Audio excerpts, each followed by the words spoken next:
الحمد لله الذي هدانا لهذا وما كنا لنهتدي لولا أن هدانا الله والصلاة والسلام على رسول الله محمد بن عبد الله وعلى آله حزب الله أما بعد فقد قال الله تعالى في كلامه العزيز أعوذ بالله من الشيطان الرجيم بسم الله الرحمن الرحيم إن أول بيت وضع للناس للذي ببكة مباركا وهدى للعالمين فيه آيات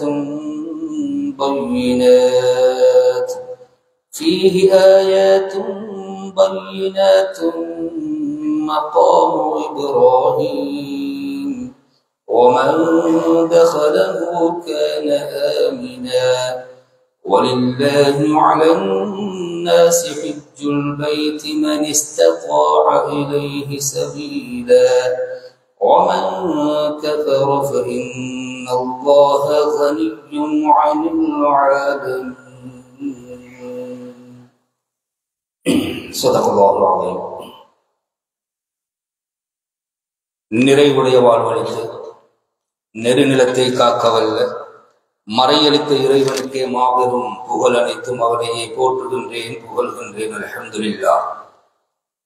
சத்தியத்தின் தூதர், சன்மார்க்கத்தின் போதகர், சாந்தி மார்க்கம் ஏந்தி வந்த ஸல்லல்லாஹு அலைஹி வஸல்லம் அவர்கள் மீதிலும் சன்மார்க்கத்தின் சாம்ராஜ்யத்தை கட்டி எழுப்புவதற்காக வேண்டி தங்களின் உயிர்களை எல்லாம் கற்களாக பாவித்த அன்னவர்களுடைய உத்தம தோழர்களாகிய சஹாபாக்கள், அவர்களை தேர்ந்த தாபிஊன்கள், கியாமத்துடைய நாள் வரும் வரைக்கும் யாரெல்லாம் உத்தம நபி ஸல்லல்லாஹு அலைஹி வஸல்லம் அவர்கள் கொண்டு வந்த உன்னதமான தீனை அதன் உண்மையான வடிவிலே பின்பற்றி வாழ்வார்களோ அத்துணை நல்லவர்கள் மீதிலும் அல்லாஹ் சுப்ஹானஹு தஆலாவுடைய சாந்தியும் சமாதானமும் என்றென்றும் உண்டாவதா. புனித ஜுமாவுடைய கடமையை நிறைவேற்றுவதற்காக வேண்டி தூய்மையான உள்ளங்களுடன் இஅ்திகாஃபுடைய நியத்துடன் குறித்த நேரத்திலே இறைவனின் இல்லத்திலே ஒன்று கொள்ளும் இருக்கும் அல்லாஹ்வின் நல்லடியார்களே, அன்பார்ந்த இஸ்லாமிய வாலிப நெஞ்சங்களே, எம்மை படைத்து பரிபாலித்துக் கொண்டிருக்கும் எல்லாம் வல்ல ஏகநாயன் அல்லாஹ் சுப்ஹானஹு தஆலாவை அனுதினமும் பயந்து விசேடமாக நாம் தனிமையில் இருக்கின்ற சந்தர்ப்பங்களிலும் அல்லாஹ் சுப்ஹானஹு தஆலாவை அஞ்சி பயந்து பணிந்து தக்வாவை கடைபிடித்து நடந்து கொள்ளுமாறு முதற்கண் அடியனுக்கும் அப்பால் உங்களுக்கும் அந்த தக்வாவை கொண்டு வன்மையாக வசியத்து செய்கிறேன். நஸீஹத் எனும் நல்லுபதேசம் கூறிக்கொள்கிறேன். அன்பார்ந்த இஸ்லாமிய சகோதரர்களே, இது ஹஜ்ஜுக்குரிய காலம். முழு உலக முஸ்லிம்களும் அல்லாஹுவால் விதியாக்கப்பட்ட ஐம்பெரும் கடமைகளில் இறுதி கடமையான ஹஜ்ஜை நிறைவேற்றுவதற்கான தயாரிப்பில் ஈடுபட்டு கொண்டிருக்கின்ற ஒரு காலம். இஸ்லாத்தில் விதியாக்கப்பட்டிருக்கின்ற ஐம்பெரும் கடமைகள், சில கடமைகளை நாம் பார்க்கிறோம், அது உடலோடு சம்பந்தப்படுகிறது. சில கடமைகளை நாம் பார்க்கிறோம், அது பணத்தோடு சம்பந்தப்படுகிறது. ஜகாத்தை எடுத்துக்கொண்டால் புத்தி பேதலித்தவனாக இருந்தாலும் அவருடைய சொந்தத்திலே ஜகாத்துக்குரிய நிசாபை அடைந்து விட்டால் அந்த பணத்திலிருந்து ஜகாத்து கொடுத்தே ஆக வேண்டும். இந்த ஜகாத்து பணத்தோடு மாத்திரம் சம்பந்தப்படுகிறது. இன்னும் சில கடமைகள், தொழுகை, உடலிலே எந்த உறுப்பும் செயல்படாமல் ஸ்தம்பித்து போயிருக்கிறது, அவனுக்கு சிந்தனா சக்தி மாத்திரம், மூளையும் கல்பும் இயங்கிக் கொண்டிருக்கிறது என்றாலும் கூட அந்த கல்பால் சரி அவன் தொழுதே ஆக வேண்டும். அது உடம்போடு சம்பந்தப்பட்டிருக்கிறது. இந்த ஹஜ்ஜை பொறுத்த வரைக்கும் உடலும் சம்பந்தப்படும், பணமும் சம்பந்தப்படும். கண்ணியமான கனவான்களே, அன்பார்ந்த இஸ்லாமிய சகோதரர்களே, இது ஹிஜ்ரி 9வது வருடத்தில் விதியாக்கப்பட்ட ஒரு முக்கியமான கடமை. எனவேதான் ஹஜ்ரத் ரசூலுல்லாஹி ஸல்லல்லாஹு அலைஹி வஸல்லம் தங்களுடைய இறுதி காலத்திலே கடைசி 10வது ஹிஜ்ரி 10லே தான் இந்த ஹஜ்ஜத்துல் விதா என்று சொல்லக்கூடிய அவர்களுடைய முதலும் இறுதியுமான அந்த ஹஜ்ஜை நிறைவேற்றி இருக்கிறார்கள். மிக முக்கியமான ஒரு கடமை. நான் நினைக்கிறேன் குர்ஆன்ல கூட சூரத்துல் ஹஜ் என்ற ஒரு சூறாவையே அல்லாஹ் சுப்ஹானஹு வ தஆலா ஹஜ்ஜுடைய பேரு சொல்லி இறக்கி இருக்கிறான் என்றால் அந்த ஹஜ்ஜுடைய முக்கியத்துவம் எம்மாத்திரம் என்பது இதிலிருந்து எங்களுக்கு தெரிந்து புரிந்து கொள்ள வேண்டியவர்களாக நாம் இருக்கிறோம். ஹஜ்ஜை பற்றிய குர்ஆன் அல்லாஹ் சுப்ஹானஹு வ தஆலாவுடைய கலாம் நிறைய பேசுகிறது. ஹஜ்ரத் ரசூலுல்லாஹி ஸல்லல்லாஹு அலைஹி வஸல்லம் அவர்கள் ஹஜ்ஜி சம்பந்தமாக அந்த இறுதி ஹஜ்ஜிலே அதிகமான உபதேசங்களை ஹஜ்ஜி சம்பந்தமான விடயங்களை எங்களுக்கு தெளிவுபடுத்தி இருக்கிறார். கண்ணியமான கனவான்களை, அன்பார்ந்த இஸ்லாமிய சகோதரர்களே, ஓதி காண்பிக்கப்பட்ட அல் குர்ஆன் வசனத்தில் கூட அல்லாஹ் சுப்ஹானஹு வ தஆலா இன்ன அவ்வல பைத்தின் உதிஅ லின்னாஸ், மனிதர்கள் வணங்குவதற்காக வேண்டி இந்த உலகத்திலே உருவாக்கப்பட்ட முதல் ஆலயம் லல்லதி பிபக்கத முபாரகா, அந்த பக்கா என்று சொல்லக்கூடிய அந்த இடம் மக்காவிலே அமைந்திருக்கின்ற அந்த காபத்துல்லா இருக்கின்ற அந்த இடத்திலே அல்லாஹ்வால் உருவாக்கப்பட்ட அந்த ஆலயம் தான் உலகத்திலே முதலாவது உருவாக்கப்பட்ட ஆலயம். அல்லாஹ் சுப்ஹானஹு வ தஆலாவால் உருவாக்கப்பட்ட அந்த புனிதமான காபத்துல்லா. எனவே யாருக்கெல்லாம் அந்த வசதியும் யாருக்கெல்லாம் சக்தியும் இருக்கிறதோ, வலில்லாஹி அலன்னாஸி ஹஜ்ஜுல் பைத்தி மன் இஸ்தஃபாஅ இலைஹி சபீலா, அந்த பைத்துல்லாஹ்வை ஹஜ் செய்தே ஆக வேண்டும், அந்த ஹஜ்ஜுக்காக வேண்டி அவர்கள் சென்றே தீர வேண்டும் என்று சொல்லிவிட்டு அந்த அல் குர்ஆன் வசனத்தை அல்லாஹ் சுப்ஹானஹு வ தஆலா முடிக்கின்ற பொழுது, யாரெல்லாம் வசதியும் வாய்ப்பும் உடம்பிலே தெம்பும் இருந்து அந்த ஹஜ்ஜை நிறைவேற்றவில்லையோ என்று சொல்ல வேண்டி அந்த இடத்திலே என்ன பதத்தை பிரயோகிக்கிறான் என்றால், வமன் கஃபர வமன் கஃபர ஃபஇன்னல்லாஹ கனிய்யுன் அனில் ஆலமீன், யாரு காபீராகி விடுகிறார்களோ, யார் இந்த சட்டத்தை புறக்கணிக்கிறார்களோ, யார் இந்த கட்டுப்பாட்டை அதாவது நிராகரிக்கிறார்களோ, அவர்களை விட்டும் அல்லாஹ் சுப்ஹானஹு வ தஆலா இந்த உலகத்தாரை விட்டும் தேவையற்றவன் என்று அந்த கடமையை செய்யாதவர்களை அல்லாஹ் குஃப்ரோடு சேர்த்து இருக்கிறான். என்றால் வசதி இருக்க வேண்டும், உடம்பிலே தெம்பிருக்க வேண்டும். கண்ணியமான கனவான்களே, அன்பார்ந்த இஸ்லாமிய சகோதரர்களே, இந்த அளவுக்கு ஆணித்தனமான முறையில் அல் குர்ஆன் இந்த ஹஜ்ஜை பற்றி பேசி இருக்கிறது. ஹஜ்ரத் ரசூலுல்லாஹி ஸல்லல்லாஹு அலைஹி வஸல்லம் இவர்களும் நிறைய இந்த ஹஜ்ஜை பற்றி சொல்லி தந்திருக்கிறார். ஒரு காலம் இருந்தது, நினைத்த மாத்திரத்திலே தயாராகி அந்த ஹஜ்ஜுக்காக போகலாம். இந்த ஹுத்பாவை கேட்டு சில பேருடைய உள்ளத்திலே நானும் எப்படியாவது இந்த வருடம் ஹஜ்ஜை நிறைவேற்றிக் கொள்ள வேண்டும் என்று உள்ளத்திலே தோன்றினாலும் கூட, துரதிஷ்டவசம் என்னவென்றால் இப்பொழுதெல்லாம் அப்படி நினைத்த மாத்திரத்திலே ஹஜ்ஜி செய்ய முடியாது. ஒரு வருடத்திற்கு முன்னால் எங்களுடைய பெயர்களை பதிவு செய்ய வேண்டும், அதற்கான தயாரிப்பிலே நாம் ஈடுபட வேண்டும். ஒரு காலத்திலே 75,000, 80,000, 1 லட்சம், 1.5 லட்சம், 2 லட்சம் ரூபாய்களுக்கான இந்த ஹஜ்ஜுடைய அந்த விலை இன்று 2 மில்லியன்களையும் தாண்டி சென்று விட்டது. குடும்பத்தில் ஒரு கணவனும் மனைவியும் ஹஜ்ஜி செய்வதென்றால் அது சாதாரணமான ஒரு விடயம் அல்ல. கண்ணியமான கனவான்களே, அன்பார்ந்த இஸ்லாமிய சகோதரர்களே, இருந்தாலும் கூட அந்த அளவுக்கு ஹஜ் ஒரு சிரமமான ஒரு அமலாக மாறிவிட்டது. சந்தர்ப்பம் கிடைக்கின்ற பொழுது அதை செய்வது ஒரு முஸ்லிமை பொறுத்த வரைக்கும் ஒரு கட்டாய கடமையாக இருந்து கொண்டிருக்கிறது. முதல் கட்டமாக அந்த ஹஜ்ஜி செய்வதற்கு கிடைக்கின்ற வெகுமதிகள் என்ன?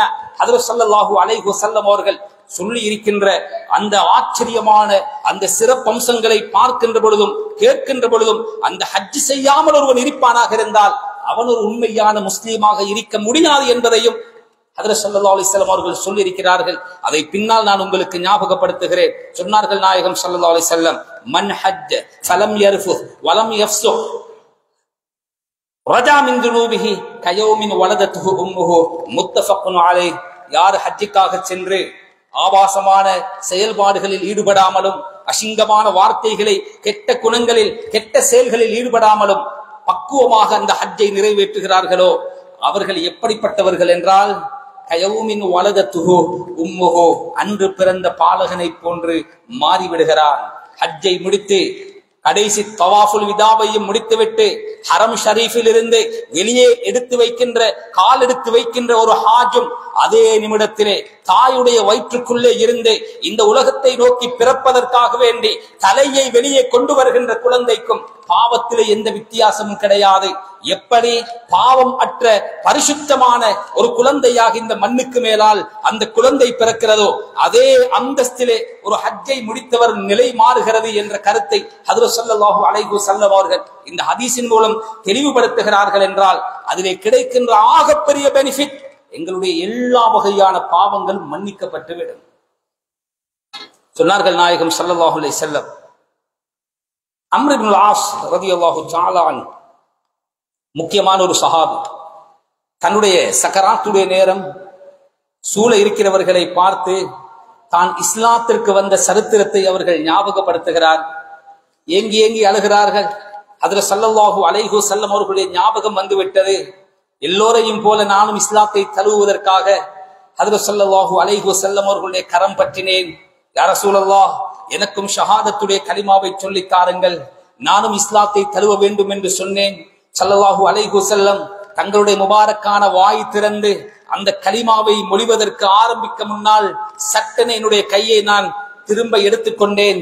என்ன அம்ரே, நீதானே கையை தந்தாய், நீதானே கலிமாவை கேட்டாய், திடீரென்று நீயே அதை திருப்பி வாங்கினால் இதிலே என்ன அர்த்தம், ஏன் இப்படி செய்தாய்? இல்லை யா ரசூலல்லாஹ், நான் இஸ்லாத்துக்கு வருவதாக இருந்தால் ஒரு நிபந்தனை, ஒரு கண்டிஷன். அது என்ன நிபந்தனை, அது என்ன நிபந்தனை என்று கேட்ட நேரத்திலே, நான் குஃப்ரிலே இருக்கின்ற பொழுது செய்த சகல பாவங்களையும் அல்லாஹ் மன்னிக்க வேண்டும், அதற்கு நீங்கள் உத்தரவாதம் தர வேண்டும், அப்படி தந்தால் தான் நான் இஸ்லாத்தை தழுவுவேன் என்று அந்த நாயகம் ஸல்லல்லாஹு அலைஹி வஸல்லம் அவர்களுடைய சொன்ன அந்த நேரத்திலே ஸல்லல்லாஹு அலைஹி வஸல்லம் அவர்கள் சொன்ன வார்த்தை என்ன தெரியுமா? அமா அலிம்த யா அம்ரே, உனக்கு தெரியாதா? அன்னல் இஸ்லாம் யஹ்திமு மா கான கப்லஹு. ஒரு மனிதன் இஸ்லாத்திற்கு வந்தால் அவன் வந்த வினாடி அவன் எத்தனை ஆயிரம் வருடம் இந்த உலகத்திலே வாழ்ந்திருந்தாலும் அந்த இஸ்லாத்தை கல்வால் ஏற்று நாவால் அந்த கலிமாவை மொழிந்து விட்டான் என்றால் அதற்கு முன்னால் செய்த சகல பாவங்களையும் அது தவிடு பொடியாக்கிவிடும் என்றார். சொல்லுகின்ற அஷ்ஹது அல்லா இலாஹ இல்லல்லாஹ் வ அஷ்ஹது அன்ன முஹம்மதர் ரசூலுல்லாஹ் கல்பால் உறுதி கொண்டு நாவால் மொழிந்து விடுகிறான் என்றால் அந்த வார்த்தையுடைய பரக்கத்தை, அதனுடைய பவர் என்ன தெரியுமா? எத்துணை ஆயிரம் வருடம் எத்துணை பஞ்சமா பாதகங்களை செய்திருந்தாலும் அந்த நிமிடத்திலே, அந்த வினாடியிலே அதை அடியோடு தகர்த்துவிடும், தவிடு பொடியாக்கிவிடும் என்ற செய்தி உனக்கு தெரியாதா? தொடர்ந்து சொல்லுகிறார்கள், வஅன்னல் ஹிஜ்ரா தஹ்திமு மா கான கப்லஹா. ஒரு மனிதன் அல்லாஹ்வுக்காக ஹிஜ்ரத் செய்கிறான். அந்த காலத்திலே மக்காவிலே இருந்து மதீனாவுக்கு சென்றார்கள். அந்த ஹிஜ்ரத்தை ஒரு மனிதன் இஸ்லாத்தை தழுவி நிறைவேற்றினான் என்றால் அந்த ஹிஜ்ரத்துடைய பரக்கத்தின் மூலம் அதற்கு முன்னால் நடந்த சகல பாவங்களையும் அல்லாஹ் சுப்ஹானஹு வ தஆலா மன்னித்து விடுவான் என்ற சங்கதி உனக்கு தெரியாதா? மூன்றாவதாக சொன்னார்கள், வஅன்னல் ஹஜ்ஜ யஹ்திமு மா கான கப்லஹு ரவாஹு முஸ்லிம். இந்த ஹதீஸ் முஸ்லிம் ஷரீஃபிலே பதிவு செய்யப்பட்டிருக்கிறது. ஹஜ் செய்தால் அந்த ஹஜ்ஜுக்கு முன்னால் நிகழ்ந்த சகல பாவத்தையும் அல்லாஹ் மன்னிப்பான் என்பது உனக்கு தெரியாதா? மூன்று அமல்கள், இஸ்லாத்தை தழுவுதல், ஹிஜ்ரத் செய்தல், ஹஜ் செய்தல்.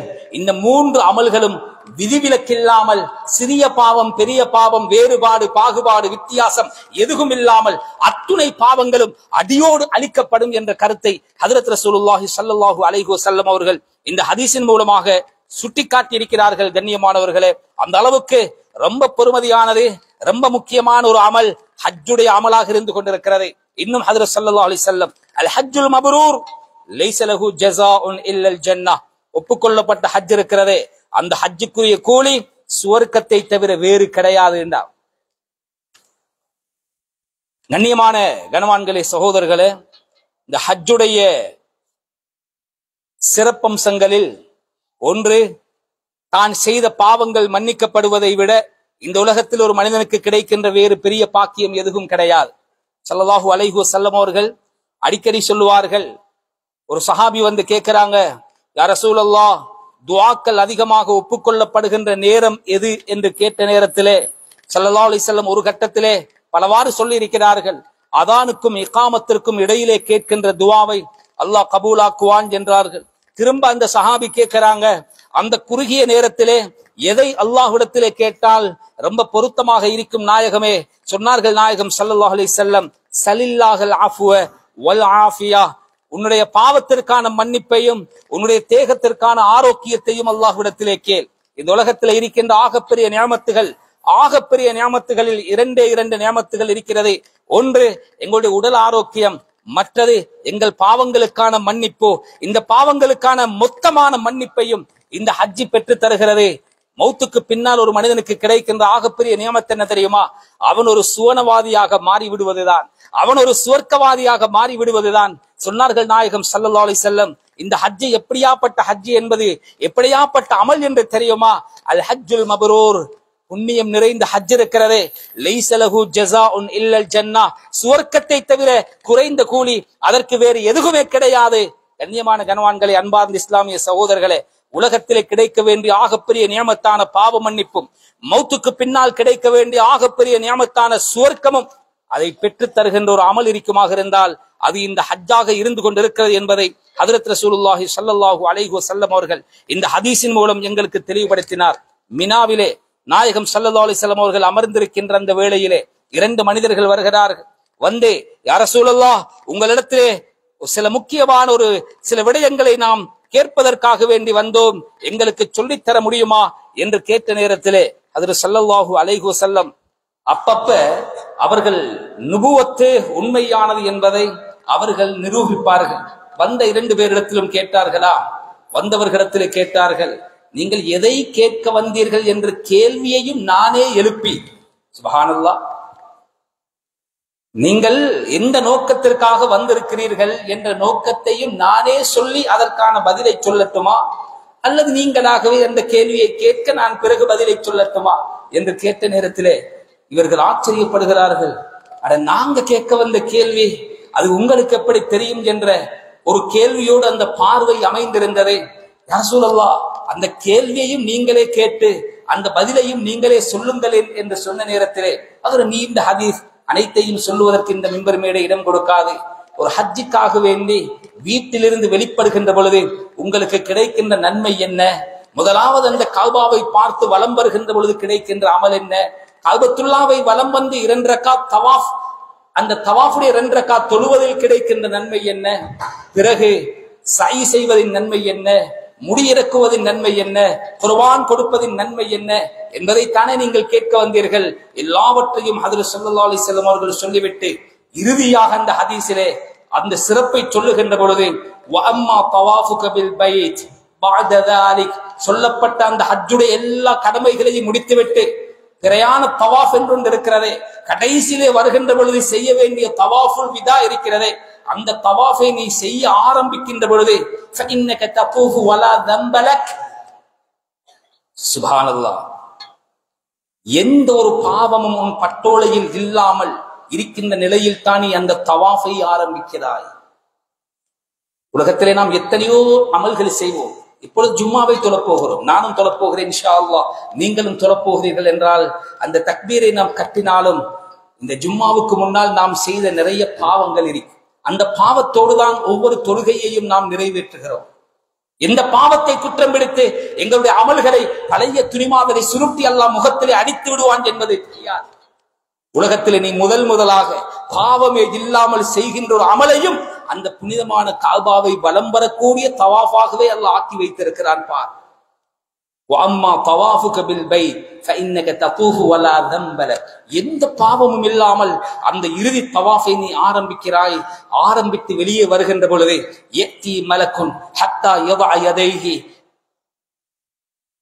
ஒரு மலக்கு வருகிறார், உன் 2 தோள் புஜங்களிலும் 2 இறக்கைகளையும் அந்த மலக்கு வைத்து ஃபயகூல், அவர்கள் சொல்லுகிறார், யஅமல் ஃபீமா தஸ்தக்பில் ஃபகத் குஃபிர லக மா மதா, இந்த நிமிடத்திலிருந்து நீ செய்கின்ற எல்லா அமல்களையும் புதிதாகவே செய்து கொண்டு போ. பாவத்தோடு செய்கின்ற காலம் முடிந்து விட்டது.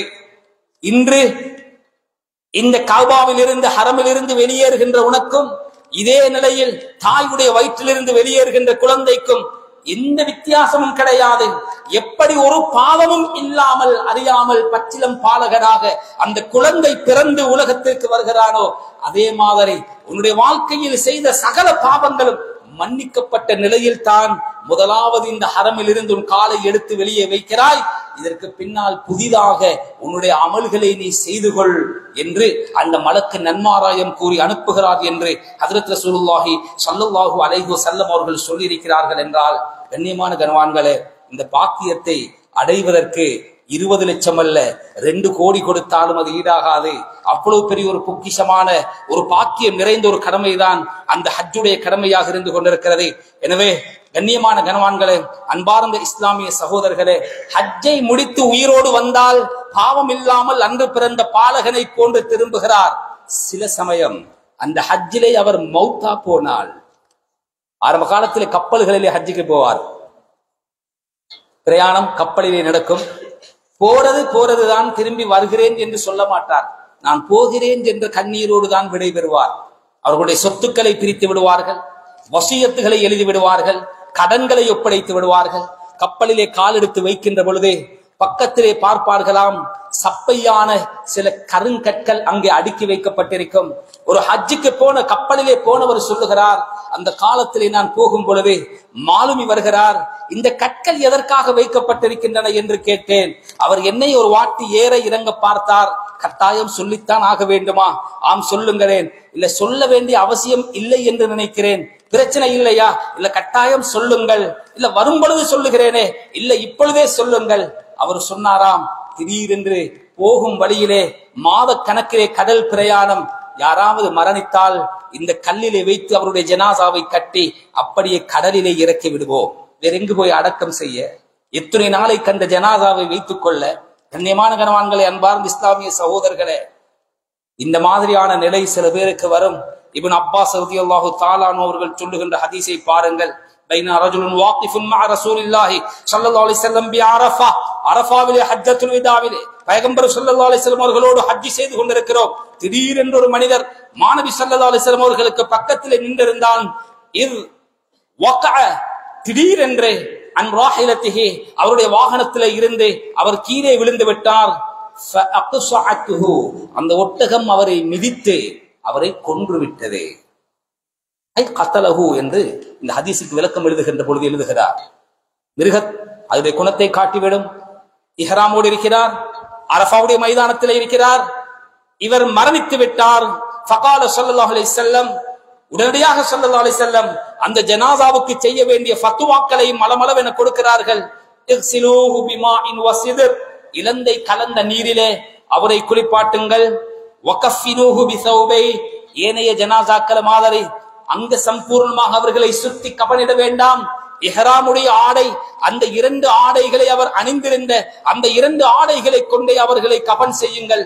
வலா துஹம்மிரு ரக்ஸா, அவர்களுடைய தலையை மூட வேண்டாம்.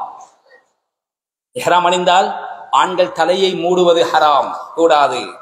எனவே அதே நிலையில் ஒரு இஹ்ராம் கட்டியவருக்குள்ள அந்த மதிப்பை கொடுத்து அவருடைய தலையை மூட வேண்டாம். வலா துஹன்னிதுஹு, வாசனை பூசப்பட்ட பஞ்சை, அவர்களுடைய உடம்பிலே இருக்கின்ற அந்த துவாரங்களை அந்த வாசனை கொண்டு அடைக்க வேண்டாம், மனம் பூச வேண்டாம். அதில் ஸல்லல்லாஹு அலைஹி வஸல்லம் என்ற இஹ்ராம் அணிந்த உடனே மனம் பூசுவதையும் தற்காலிகமாக இஹ்ராம் ஹராமாக்கி விடுகிறது. இதை செய்ய வேண்டாம். காரணத்தை சொன்னார்கள் பாருங்கள். அந்த பாக்கியத்தை அல்லாஹ் எங்களுக்கு தர வேண்டும். ஃபஇன்னஹு யுபஅஸு யௌமல் கியாமத்தி முலப்பியா, அவர் கியாமத் நாளையிலே எழுப்பப்படுகின்ற பொழுது லப்பைக் அல்லாஹும்ம லப்பைக் என்ற தல்பியாவோடு தான் எழுப்பப்படுவார். முத்தஃபக்குன் அலைஹ். இது புகாரி முஸ்லிமுடைய ரிவாயத். கண்ணியமான கண்வான்களே, அன்பார்ந்த இஸ்லாமிய சகோதரர்களே, எவ்வளவு பெரிய பாக்கியம்! முழு மனித கோடிகளும் யா நஃப்ஸி யா நஃப்ஸி என்று சொல்லுகின்ற அல்லோல கல்லோல படுகின்ற அந்த நாள் எவ்வளவு பயங்கரமான நாள் தெரியுமா? சொன்னார்கள் நாயகம் ஸல்லல்லாஹு அலைஹி வஸல்லம், சூரூதப்பட்டு எழுப்பப்படுகின்ற அந்த நாள் இருக்கிறதே, என்ன நடக்க போகிறது, என்ன நடந்து கொண்டிருக்கிறது, எங்கு வந்திருக்கிறோம், எங்களை கொண்டு வந்தவன் யார், இதற்கு பின்னால் என்ன நிகழப் போகிறது என்று ஒன்றுமே தெரியாமல் அல்லோல கல்லோலத்திலே மனிதர்கள் உங்களுடைய கணக்குப்படி 300 வருஷத்தை கலத்தி விடுவார். இந்த டென்ஷன், அந்த குழப்பம், எங்க பாசையில சொல்லுவோமே அந்த கலபல் என்று சொல்லுவோமே, இந்த பதட்டம் ரிலாக்ஸ் ஆக முடியாமல் 300 வருஷம் ஒட்டு துணி உங்களோட உடம்புல இருக்காது, ஒரு கவலம் சாப்பாடு உங்களுக்கு கிடைக்காது, ஒரு குடி தண்ணீர் உங்களுக்கு கிடைக்காது. அந்த நிலையில் உங்களுடைய நிலைமை எப்படி இருக்கும் என்று கேட்டார்கள் ஹதரத் ஸல்லல்லாஹு அலைஹி வஸல்லம். இந்த நேரத்திலே இஹ்ராம் அணிந்தவர்களாக லப்பைக் அல்லாஹும்ம லப்பைக் என்ற தல்பியாவை சொல்லிக்கொண்டு இந்த ஹஜ்ஜுடைய நிலையிலே இஹ்ராமோடு மரணித்தவர் எழுப்பப்படுவார் என்றால், அவர் திரும்பி வந்தாலும் அவருக்கு சொர்க்கமும் அவருக்கு மன்னிப்பும், அவர் மௌத்தா போனாலும் அவருக்கு இந்த பாக்கியம் கிடைக்கிறது என்றால், கண்ணியமான கனவான்களே, அன்பார்ந்த இஸ்லாமிய சகோதரர்களே, எவ்வளவு பெரிய ஒரு பாக்கியமாக இருந்து கொண்டிருக்கிறது. எல்லோரும் உறுதியாக மனதிலே நியத்தை வைத்துக் கொள்ள வேண்டும். மௌத்துக்கு முன்னால் ஒரு தடவையாவது அந்த ஹஜ்ஜுடைய பாக்கியத்தை அல்லாஹ் தர வேண்டும். சொன்னார்கள் நாயகம் ஸல்லல்லாஹு அலைஹி வஸல்லம், அல் ஹுஜ்ஜாஜு வல் உம்மார் வஃதுல்லாஹ், ஹஜ்ஜுக்கு வருகின்றவர்கள், உம்ராவுக்கு வருகிறவர்கள் அல்லாஹுடைய தூதுக்குழுவினர்கள். இன்னும் சொல்ல போனால் அல்லாஹுவால் அழைக்கப்பட்ட விருந்தாளிகள். தஆஹும் ஃபஅஜாபு, அவர்கள் தானாக வரவில்லை, வாருங்கள் என்று அல்லாஹ் அறைகூவி அழைத்து விட்டான். வஅذின் ஃபின்னாஸி பில் ஹஜ். இப்ராஹிம் அலைஹிஸ்ஸலாம் அவர்களை பார்த்து சொன்னானே, ஹஜ்ஜிக்கு வருமாறு பாங்கு சொல்லுங்கள். இந்த மனித சஞ்சாரமே இல்லாத நிலையில நான் பாங்கு சொல்லி இது யாருக்கு கேட்க போகிறது, எவ்வளவு தூரம் கேட்க போகிறது என்று இப்ராஹிம் அலைஹிஸ்ஸலாம் அப்ஜெக்ஷன் பண்ணினார்கள். சொன்னான் அல்லாஹ் சுப்ஹானஹு வ தஆலா, எத்தி வைப்பது உங்கள் பொறுப்பு, பாங்கு சொல்லுவது உங்கள் பொறுப்பு, அதை காதுகளிலே கொண்டு போய் எத்தி வைப்பது என்னுடைய பொறுப்பு. ஹஜ்ரத் அப்துல்லாஹ் இப்னு அப்பாஸ் ரலியல்லாஹு அன்ஹு அவர்கள் சொன்னார், ஆலமுல் அர்வாஹிலே இருந்த ரூஹுகளுக்கு கூட அந்த அழைப்பை அல்லாஹ் கேட்க வைத்தான். அதை கேட்டு லப்பைக் சொன்னவர்கள் நிச்சயமாக வாழ்க்கையிலே ஹஜ்ஜி செய்தே ஆகுவார்கள். இந்த ஹஜ்ஜுக்காக இஹ்ராம் கட்டினால், உம்ராவுக்காக இஹ்ராம் கட்டினால் லப்பைக் அல்லாஹும்ம லப்பைக் என்று நாம் சொல்லுகிறோமே, அரபு இலக்கணப்படி லப்பைக் என்று சும்மா சொல்ல முடியாது. யாரோ எங்களை அழைக்க வேண்டும், அது எங்களுக்கு கேட்டிருக்க வேண்டும். ஓடோடி சென்று இதோ ஆஜராகிவிட்டேன், வந்து விட்டேன், கூப்பிட்டீர்களா என்று கேட்கிறோமே, அதுதான் லப்பைக். யா அல்லாஹ் இதோ ஆஜராகிவிட்டோம். யாராவது கூப்பிட்டால் தான் அந்த பதிலுக்கு இந்த பதத்தை பிரயோகிக்கலாம். அதுதான் அரபு இலக்கணம். என்றால் என்ன பாசை பேசினாலும் லப்பைக்கை நாம் ஏன் சொல்லுகிறோம்? அந்த பாங்கு எங்கள் செவிகளை தொடுகிறது. நாங்கள் தல்பியாவை சொல்லுகிறோம், லப்பைக் சொல்லிவிட்டோம். எனவே சொன்னார்கள் நாயகம் ஸல்லல்லாஹு அலைஹி வஸல்லம், அல்லாஹ்வாகவே வாங்க என்று அழைத்தான் போனார்கள். அவர்கள் எதை கேட்டாலும் அதை அல்லாஹ் கொடுப்பான். எதை கேட்டாலும் கொடுப்பான். ஹஜ்ஜி செய்தவர்களுக்கு அனுபவம் இருக்கு. கண்ணியமான கனவான்களே, அன்பார்ந்த இஸ்லாமிய சகோதரர்களே, காரணம் என்ன தெரியுமா? சொன்னார்கள் நாயகம் ஸல்லல்லாஹு அலைஹி வஸல்லம், ஹஜ்ஜத்துல் வதானை வைத்து கேட்ட துஆக்களிலே ஆக முக்கியமான ஒன்று, அல்லாஹும்ம இக்ஃபிர் லில் ஹாஜ் வலிமன் இஸ்தக்ஃபர லஹுல் ஹாஜ். யா அல்லாஹ், ஹாஜுடைய சகல பாவங்களையும் நீ மன்னிக்க வேண்டும். அந்த ஹாஜ் யார் யாருக்காகவெல்லாம் பரிந்து பேசுகிறார்களோ அத்தனை பேருடைய விடயத்திலும் அவர்களுடைய துஆவை இஸ்திக்ஃபாரை நீ ஏற்றுக்கொள்ள வேண்டும் என்று துஆ செய்தார். சுப்ஹானல்லாஹ்.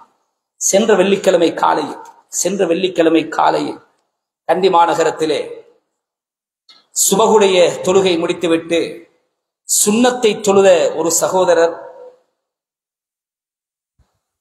திடீரென்று கதிரையிலே இருந்தவர்களாக அப்படியே சாய்ந்து கொண்டு போக, பக்கத்தில் இருந்தவர் பாய்ந்து அவரை எட்டி பிடிக்க, அந்த ஃபஜ்ருக்கும் அந்த ஸலாத்துக்கும் அந்த அதானுக்கும் இடையில சுபகுடைய சுன்னத்தோடு மஸ்ஜிதுக்குள் அவருடைய ரூஹு பிரிந்து விடுகிறது. இன்னா லில்லாஹி வ இன்னா இலைஹி ராஜிஊன். இது தூரம் அல்ல, சென்ற வெள்ளிக்கிழமை காலை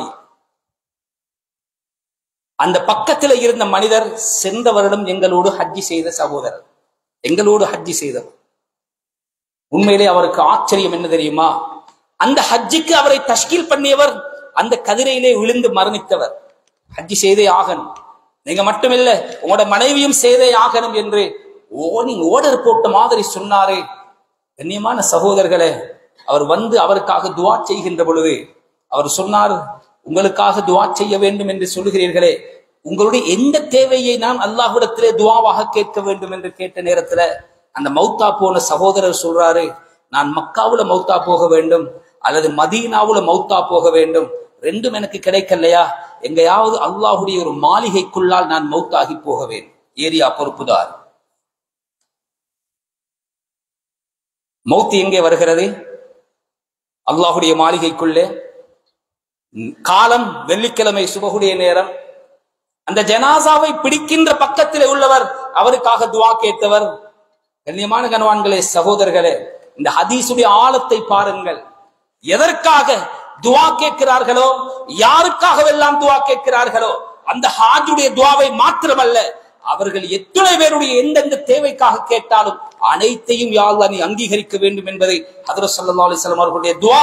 இது ஹாக்கிம்ல இந்த ஹதீஸும் பதிவு செய்யப்பட்டிருக்கிறது. கண்ணியமான கனவான்களே, சகோதரர்களே, இதுவெல்லாம் ஹஜ்ஜிக்கு கிடைக்கின்ற வெகுமதிகள். ஸல்லல்லாஹு அலைஹி வஸல்லம் என்ன ஒரு ஆசை ஆர்வம் ஊட்டினாலும் இந்த உலகத்திலே கிடைக்கின்ற வெகுமதிகளையும் அவர்கள் சொல்லாமல் விடமாட்டார்கள். ஜாபிர் ரலியல்லாஹு தஆலா அவர்கள் சொல்லுகிறார்கள், மா அம்அர ஹாஜ்ஜுன் கத், மா அம்அர ஹாஜ்ஜுன் கத். இதனடா அம்அர என்பது புதிதான ஒரு அரபு சொல்லாக இருக்கிறது. ஒரு ஹாஜ் ஒரு நாளும் ஏழையாக மாட்டார். கீலலி ஜாபிர் மல் இம்ஆர். இம்ஆர் என்றா என்ன? ஒரு ஹாஜ் இம்ஆராக மாட்டான் என்றால் என்ன? கால மஃப்தகர, ஹஜ் முடித்தவர் ஒரு நாளும் ஏழையாக மாட்டார் என்று ஹஜ்ரத் ஸல்லல்லாஹு அலைஹி வஸல்லம். செலவழித்த ரூபாய்கள் ஒன்றுக்கு 10 லட்சமாக கிடைத்தே தீரும் என்பதும் ஒரு ஹதீஸுடைய கருத்து. ஒரு ரூபாவுக்கு 10 லட்சமாக அல்லாஹ் பெருக்கி தராமல் அவரை மரணிக்க செய்ய மாட்டான். கண்ணியமானவர்களே, மௌத்துக்கு பின்னால் உள்ள வெகுமதிகள் மாத்திரமல்ல, இந்த உலகத்திலும் அந்த ஹஜ்ஜி செய்வதற்கு இவ்வளவு வெகுமதிகளை அல்லாஹ் வைத்திருக்கிறான். சொன்னார்கள் நாயகம் ஸல்லல்லாஹு அலைஹி வஸல்லம், இஸ்தம்திஉ பிஹாதல் பைத், இந்த கஅபத்துல்லாஹ் இருக்கின்ற பொழுதே அதை நீங்கள் அனுபவித்துக் கொள்ளுங்கள். இஸ்தம்திஉ என்றால் சரியாக அதற்கு மொழிபெயர்ப்பதாக இருந்தால், எங்கட பாசையில எங்களுக்கு விளங்குற பாசையில சொல்வதாக இருந்தால் என்ஜாய் பண்ணிக் கொள்ளுங்கள் என்போமே, இன்பம் அனுபவித்துக் கொள்ளுங்கள், அதை நன்றாக அனுபவித்துக் கொள்ளுங்கள் என்று சொல்லுகிறது. அந்த கஅபத்துல்லாவை வலம் வாருங்கள், அதை கட்டி தழுவுங்கள். கண்ணியமானவர்களே, இந்த இடத்துல நான் உங்களுக்கு ஹஜருல் அஸ்வதுடைய சிறப்பை சொல்லல, கஅபத்துல்லாஹ்வுடைய சிறப்பை சொல்லல, ருக்குனுல் யமானியுடைய சிறப்பை சொல்லல, முல்தஸிமுடைய சிறப்பை சொல்லல, அதுவே தவாஃப் செய்தால் கிடைக்கின்ற நன்மையை சொல்லல. நேரம் போதாது சொன்னார்கள். இந்த பைத்துல்லா, இந்த சிறப்பம்சங்கள் எல்லாம் இருக்கிறதே, இதெல்லாம் வச்சு நீங்க எவ்வளவு முடியுமோ அவ்வளவு அனுபவித்துக் கொள்ளுங்கள். ஃபஹாதா ஹுதிம மர்ரத்தைன், ஏன் தெரியுமா? இந்த கஅபத்துல்லா இந்த உலக வரலாற்றிலே 2 தடவைகள் முற்றாக இடிக்கப்பட்டிருக்கிறது. ஒன்று நூஹ் அலைஹிஸ்ஸலாம் அவர்களுடைய வெள்ளம், அடுத்தது ஸல்லல்லாஹு அலைஹி வஸல்லம் சிறுபராயத்தில் இருக்கின்ற பொழுது அதை அடியோடு தகர்த்து அந்த குறைஷிகள் அந்த கஅபத்துல்லாவை கட்டினார்கள். வயுர்ஃபஉ ஃபிஸ் ஸாலிஸா யுரீது பஅத ஸாலிஸா, ஹதீஸ்ல சொன்னார்கள், 3வது தடை இடிக்கப்பட்டால் அதனுடைய அஸ்திவாரத்தோடு அது உயர்த்தப்படும். இதற்கு பிறகு அந்த காபாவை நீங்கள் வலம் வருவதற்கு உங்களுக்கு கிடைக்காது என்றார். கண்ணியமான கனவான்களே, அன்பார்ந்த இஸ்லாமிய சகோதரர்களே, தஅஜ்ஜலு இலல் ஹஜ் ஃபஇன்ன அஹதக்கும் லா யத்ரி மா யஅரிது லஹு. சொன்னார்கள் நாயகம் ஸல்லல்லாஹு அலைஹி வஸல்லம், என்னுடைய உம்மத்தினர்களே, ஹஜ் உங்களுக்கு விதியாக்கப்பட்டால் ஒரு நாளும் கால தாமதம் வேண்டாம். எவ்வளவு முடியுமோ அவ்வளவு வேகமாக அந்த வருடத்திலே ஹஜ்ஜை எதை விட்டாவது நீங்கள் முடித்துக் கொள்வதற்கிறதே, அதுதான் ஆக விசேஷம். காரணம் என்ன தெரியுமா? தொழுகை நீங்கள் எங்கிருந்தாலும் தொழுது கொள்ளலாம். ஜகாத் நீங்கள் எங்கு சம்பாதித்தாலும் அங்குள்ள ஏழைகளுக்கு கொடுத்துக் கொள்ளலாம். நோன்பு அதை எத்தேசம் போனாலும் அங்கு பிறை கண்டால் நோன்பு பிடிக்கலாம், பிறை மறைந்தால் நோன்பை விடலாம். ஹஜ் அப்படி அல்ல. நீங்கள் நினைத்த இடத்திலே தவாப் செய்ய முடியாது. நீங்கள் நினைத்த இடத்திலே அரஃபாவிலே தரிப்பது மாதிரி நிய்யத்து வைத்து லுஹரில் இருந்து மக்ரிப் வரைக்கும் இருக்க முடியாது. பாவம் செய்து பூமிக்கு இறக்கப்பட்ட ஆதம் அலைஹிஸ்ஸலாம் அவர்களுடைய பாவத்தை மன்னிப்பதற்காக இந்த உலகத்தில் அல்லாஹ்வால் தேர்ந்தெடுக்கப்பட்ட ஒரு இடம் இருக்குமாக இருந்தால் அது அரஃபாவுடைய மைதானம் தான். அதுக்கு ஒரு வருஷம் நீங்கள் காக்க வேண்டும். அந்த ஒரு வருஷத்திற்குள்ளால் என்னென்ன நடக்கப் போகிறது என்பதை யார் அறிவார் என்றார். ஒரு வருஷம் அல்ல கண்ணியமானவர்களே, சுபகு தொழுது வந்தவர் சுன்னத்த தொழுதை சுபகுடைய ஜமாத்து கிடைக்கிறதுக்கு முன்னால் இந்த உலகத்தை விட்டு பிரிந்து விட்டார்களே. தஸவ்வது மினத் துன்யா ஃபஇன்னக லா தத்ரி இதா ஜன்ன லைலுன்ஹல் தஆயிஷு இலல் ஃபஜ்ரி. ஒரு புலவர் சொல்லுகிறார், ஒரு வாழ்க்கையில் ஒரு மூமினுக்கு கிடைக்கிற ஒரு இரவாக இருந்தாலும் நாங்க நினைக்கணுமாம், இது என்ற வாழ்க்கையில கிடைக்கின்ற கடைசி இரவாக இருக்கலாம். இந்த இரவிலே ஒரு முஸ்லிம் செய்ய வேண்டிய எல்லா அமல்களையும் செஞ்சிருங்க. காரணம் என்ன தெரியுமா? அந்த இரவுக்குள்ள ஜோடி சுபகிரிக்கிறதே ஃபஜ்ர், அது உதயமாகும் வரைக்கும் நீங்கள் உயிரோடு வாழ்வதில் எந்த நிச்சயமும் இல்லை. அப்படின்னா ஒரு வருஷம். சுபஹான். கண்ணியமான கனவான்களே, அன்பார்ந்த இஸ்லாமிய சகோதரர்களே, சொல்லிவிட்டு சொன்னார்கள் நாயகம் ஸல்லல்லாஹு அலைஹி வஸல்லம், அன் அலியின் ரலியல்லாஹு தஆலா அன் மன் மலக ஸாதன் வ ராஹிலத்தன் துபல்லிகுஹு இலா பைத்தில்லாஹில் ஹராம் ஃபலம் யஹுஜ்ஜ ஃபலா அலைஹி அய்யமூத யஹூதியன் அவ் நஸ்ரானியன். நவுது பில்லாஹ் நவுது பில்லாஹ் நவுது பில்லாஹ். ஹஜ்ஜிக்கு போவதற்கான தெம்பும் அதற்கான வசதியும் அல்லாஹ் கொடுத்து அந்த ஹஜ்ஜை நிறைவேற்றாமலே ஒருவன் மௌத்தா போனால் அவன் யஹூதியாக அல்லது நசரானியாக செத்து தொலையட்டும் என்றார். வமன் கஃபர, அங்க வந்ததே குர்ஆனிலே, ஹஜ்ஜி செய்யாமல் யார் இருக்கிறார்களோ என்று சொல்லல, யாரு காபீராகி விடுகிறார்களோ என்றுதானே அல்லாஹ் சொல்லுகிறார். ஓதி காட்டி நம்ம ஸல்லல்லாஹு அலைஹி வஸல்லம் இந்த ஹதீஸுக்கு பின்னால் ஏன் யஹூதி நசரானி என்று சொன்னார்கள் தெரியுமா? இந்த 2 கூட்டமும் இப்ராஹிம் அலைஹிஸ்ஸலாம் அவர்களுக்கு சண்டை பிடிக்கிற கூட்டம். இப்ராஹிம் அலைஹிஸ்ஸலாம் அவர் ஒரு யஹூதியாகத்தான் இருந்தார். நவுது பில்லாஹ். நஸ்ரானி சொல்லுவார்கள், இல்ல கான நஸ்ரானியன், அவர் எங்களை சேர்ந்தவங்க. எனவே இப்ராஹிம் அலைஹிஸ்ஸலாம் அவர்களுடைய அந்த புனித ஸ்தலங்களை மதிப்பார்கள் என்று அவங்க 2 பேரும் சண்டை பிடிக்கிறனர். இதில் அல்லாஹ் என்ன சொல்றான் தெரியுமா? அந்த புனித ஸ்தலங்களை யஹூதியும் மதிக்கிறான், நஸ்ரானியும் மதிக்கிறார். ஏனென்றால் அதற்கான சரியான கதாநாயகர் அவர்கள் விரும்புகின்ற இப்ராஹிம் அலைஹிஸ்ஸலாம்.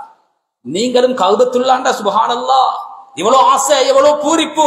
ஆனா 20-25 லட்சம் ரூபாய் செலவழிக்கிறதுக்கு யோசிக்கிறீங்கடா, அந்த யஹூதிக்கும் நசரானிக்கும் அவங்களுக்கும் எந்த வித்தியாசமும் கிடையாது. அல்லாஹ் பாதுகாக்க வேண்டும். கண்ணியமானவர்களே, நிறைய பேர் இந்த வீட்டை முறையா கட்டிடுவோம், இன்னொரு கடையை வாங்கிடுவோம், இந்த குமருடைய கல்யாணத்தை முடிச்சிருவோம், சின்ன சின்ன சில்லறை காரணங்கள். கொஞ்ச நாளைக்கு முன்னால, ரமலானுக்கு முன்னால ஒரு சகோதரர் வருகிறார். வந்து கண்ணீரோடு கையை பிடித்து இதே மாதிரி உடுப்போட ஜும்மாவை விட்டு கீழே இறங்குறேன். வந்து சொல்றார், அதுல துவா செஞ்சுக்கோங்க, நாளைக்கு அட்மிட் ஆக போறேன். கேட்டேன், என்ன விஷயம்? இல்ல வயிற்றுல பெரிய ஒரு ஆபரேஷன், எலும்புறது சுவர் இல்ல ஹசரத், 4 பேரிடத்துல குடும்பத்துல சைன் வாங்கப்பட்டிருக்கிறது. நீங்க செய்யாம இந்த வருத்தத்தை தாங்குறீங்களா அல்லது இந்த ரிஸ்க நீங்க எடுக்கிறீங்களான்னு டாக்டர் கேட்டாரு. இந்த வருத்தத்தை தாங்க இயலாது, போனா அப்படியே போயிட்டு சேர்ந்துருவேன். சில நேரம் நான் உங்களுக்கு தருகின்ற இந்த சலாம் என் வாழ்க்கையில தருகின்ற இறுதி சலாமாக இருக்கலாம், துவா செய்து கொள்ளுங்கள் என்று சொல்லி கடைசி அவர் அழுது சொன்னது என்ன தெரியுமா கண்ணியமானவர்களே? நான் யாருக்கும் எந்த கொடுக்கல் வாங்கலும் எனக்கு பிரச்சனை கிடையாது, வஞ்சகம் இல்ல, போட்டி பொறாமை இல்ல, எல்லாம் கச்சிதமாக செஞ்சேன். எனக்கு ஒரே ஒரு கவலை, ஹஜ்ஜ மட்டும் என்னால முடித்துக் கொள்ள கிடைக்கவில்லை. வசதி இருந்தது, வாய்ப்பு இருந்தது, அந்த நேரம் 2 லட்சம் 1.5 லட்சம் அது அவர்களுக்கு வெறுமனே சொச்சமாக இருந்தது. என்னென்னமோ தேவைகள் என்று சொல்லி அவரு இப்படி ஒன்று நடக்கும் என்று எதிர்பார்க்கல. திடீரென்று எனக்கு அது மட்டும்தான் உறுத்தி கொண்டிருக்கிறது. இந்த உறுத்தல் சாதாரண உறுத்தல் அல்ல. இந்த ஒரு நிலை எங்கட கடைசி கட்டத்தில் வந்துடக்கூடாது. கண்ணியமான கனவான்களே, அன்பார்ந்த இஸ்லாமிய சகோதரர்களே, அவர் சொல்லிட்டு போறாரு, அந்த ஹஜ்ஜ மட்டும் நான் முடிச்சிருந்தா நான் சந்தோஷமா போயிருப்பேன், எந்த கவலையும் எனக்கு கிடையாது, திரும்பி வந்தாலும் சரி வராவிட்டாலும் சரி. துவா கேட்டு போனார். அந்த ஹஜ்ஜை செய்வதற்கு மாத்திரமாவது என் உடம்பில் ஆரோக்கியத்தை தந்துவிடு என்ற துவாவோட போனாரு. மாஷா அல்லாஹ் திரும்பி வந்திருக்கிறார். கண்ணியமான சகோதரர்களே, அல்லாஹ் அவருக்கு அந்த பாக்கியத்தை கொடுக்கணும். இந்த மாதிரி நிலை எங்களுக்கு வந்துடக்கூடாது. எனவே இருக்கின்ற சந்தர்ப்பத்தை நாம் பயன்படுத்தி, யாருக்காக சொத்து சேர்க்கிறோம், யாருக்காக?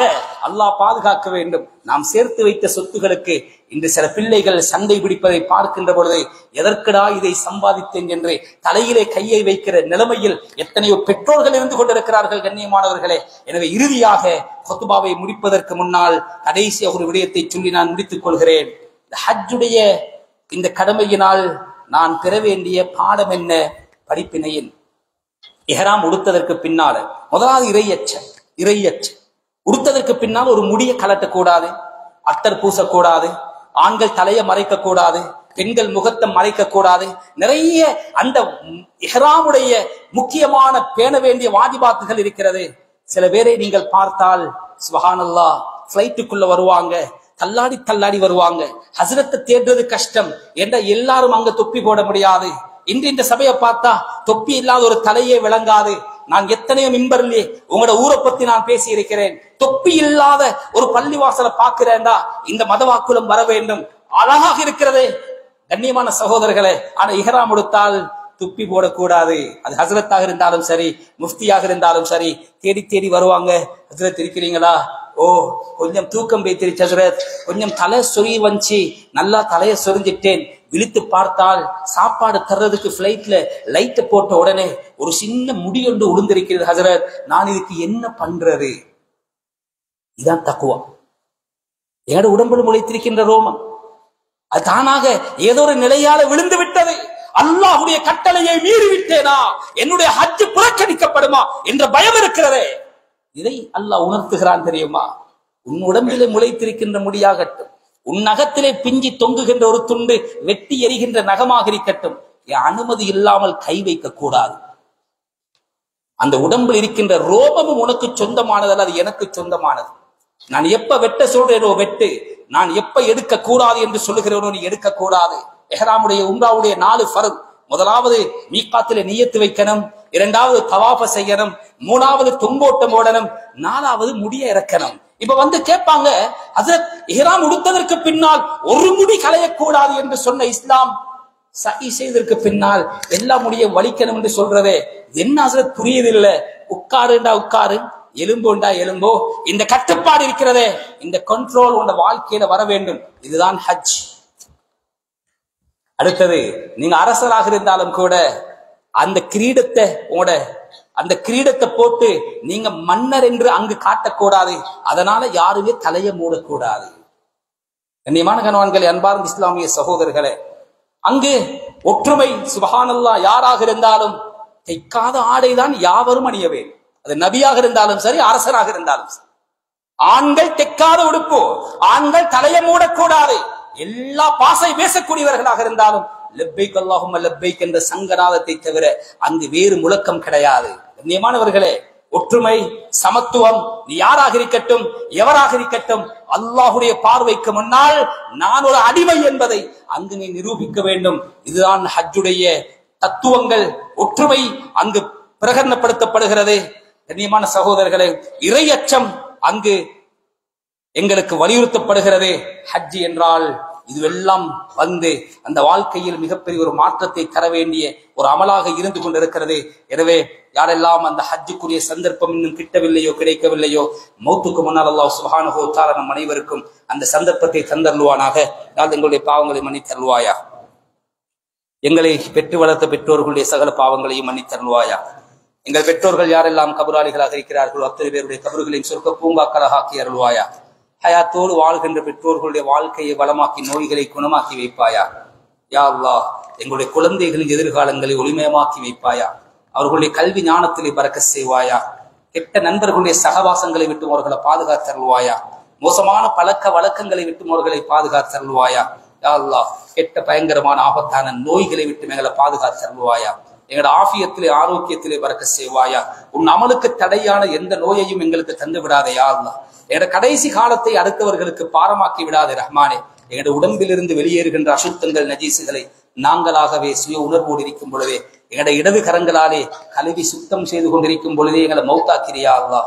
அடுத்தவர்கள் எங்கள் அசுத்தங்களில் கையடிக்கின்ற ஒரு நிலை வரும் வரைக்கும் எங்களை வாழ வச்சிடாதையா அல்லாஹ். தள்ளாடும் வேதை விட்டும் எங்களை பாதுகாத்திரு ரஹ்மானே. அடுத்தவர்களுக்கு பாரமாக இருப்பதை விட்டும் எங்களோட கடைசி காலத்தை பாதுகாத்திரு ரஹ்மானே. கண்ணியமாக வாழச் செய்து கண்ணியமாகவே எங்களை மௌத்தாக்கிறியா அல்லாஹ். யாவது எங்களோட நாட்டு நிலைமைகளை சீராக்கி அருள்வாயா. நாட்டுடைய பொருளாதாரத்திலே பறக்கச் செய்வாயா. இனங்களுக்கு மத்தியிலே ஒற்றுமையை தந்தருள்வாயா. யா அல்லாஹ், பலஸ்தீனிலே வாழுகின்ற முஸ்லிம்களை பாதுகாத்திரு நாயனே. அந்த பெண்களுடைய மானங்களை பாதுகாத்திரு யா அல்லாஹ். அந்த இந்த பாவம் அறியாத அந்த பச்சிலம் சிறார்களுடைய உயிர்களை பாதுகாத்திரு ரஹ்மானே.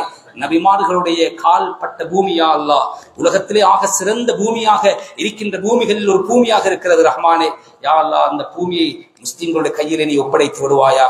மஸ்ஜிதுல் அக்ஸாவை நீ பாதுகாத்தருள்வாயா. யஹூதி நஸ்ரானிகளுடைய சதித்திட்டங்களை தவிடுபடியாக்கி விடுவாயா. அவர்களுடைய ஒற்றுமைகளை சீர்குலைத்து விடுவாயா.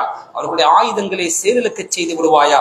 ஹிதாயத்தில்லை என்றால் இதற்கு முன்னால் வாழ்ந்த எத்தனையோ சமூகத்தினரை அழித்து நாசமாக்கி இருக்கிறாயா அல்லாஹ். அதே சக்தியோடும் ஆற்றலோடும் நீ இருந்து கொண்டிருக்கிறாய் ரஹ்மானே.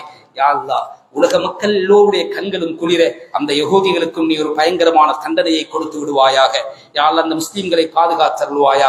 யாரெல்லாம் இந்த வருடம் புனிதமான ஹஜ்ஜுக்கான நியத்தை வைத்திருக்கிறார்களோ அவர்களுடைய ஆபியத்திலே நீ பறக்க செய்வாயாக. எல்லா வாய்ப்புகளையும் நீ அவர்களுக்கு கொடுத்தருள்வாயாக. ஒப்புக்கொள்ளப்பட்ட ஹஜ்ஜாக அவர்களுடைய ஹஜ்ஜுகளை ஆக்கி அருள்வாயா. யாரெல்லாம் இன்னும் அந்த சந்தர்ப்பம் கிடைக்கவில்லையோ மௌத்துக்கு முன்னால் ஒரு தடவையாவது உன்னுடைய விருந்தாளிகளாக அவர்களையும் நீ அழைத்துக் கொள்வாயாக. எல்லாவற்றுக்கும் மேலாக இந்த உலகத்தை விட்டு நிச்சயமாக சத்தியமாக நாம் மரணிக்கப் போகிறோம் நாயனே. அந்த இறுதி மூச்சு இந்த உடலை விட்டு பிரிகின்ற அந்த நாளை எங்களுடைய வாழ்க்கையின் சிறந்த நாளாக ஆக்கி அருள்வாயா. கலிமாவை மொழிந்த நாவோடும் சுவர்க்கத்துடைய காட்சிகளை கண்டு ரசித்த கண்களோடும் சிரித்த முகத்தோடும் இந்த உலகத்தை விட்டு பிரிகின்ற அந்த பாக்கியமான மௌத்தை நம் அனைவர்களுக்கு நசீபாக்குவாயா.